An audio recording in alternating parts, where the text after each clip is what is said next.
On parle beaucoup de la gestion des émotions chez les tout-petits, mais gérer ses propres émotions, comme parents, comme adultes, c'est parfois tout un défi également.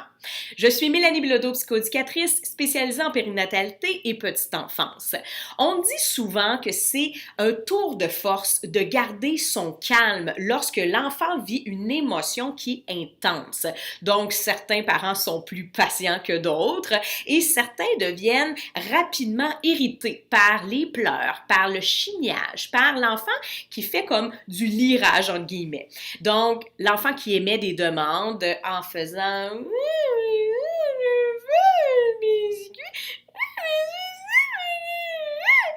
ça, des fois, ça peut vraiment venir nous chercher comme parents, comme adultes, dans nos propres émotions.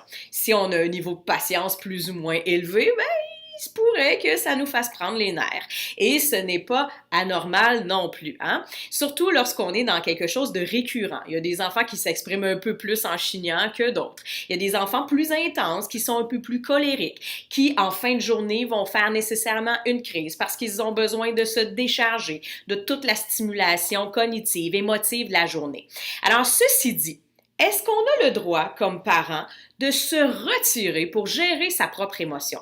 Parce que lorsqu'on adopte des pratiques parentales qui sont positives, qui sont bienveillantes, on sait qu'il faut accompagner l'enfant dans l'émotion qu'il vit, qu'il faut reconnaître la colère, la tristesse et être là pour bien l'accompagner à gérer ça. Mais si on est paquet de nerfs, si on devient irritable et en colère soi-même, c'est évident qu'on ne sera pas très aidant de toute façon pour accompagner l'enfant. Alors de dire à l'enfant, est-ce que tu voudrais un câlin? Je sais que tu es en colère, est-ce que tu veux que je t'aide? Si on est vraiment comme ça, là, très très irrité, très impatient, ben ça ne fonctionnera pas. C'est évident que l'enfant ne voudra pas de câlin. C'est évident qu'il ne voudra pas notre présence pour l'aider à mieux s'apaiser puis à descendre l'émotion. Alors, on a le droit de dire à l'enfant, je vais sortir, je suis en colère, je reviens. Là, les parents parfois me disent, oui, mais c'est parce que je l'abandonne tout seul dans son émotion.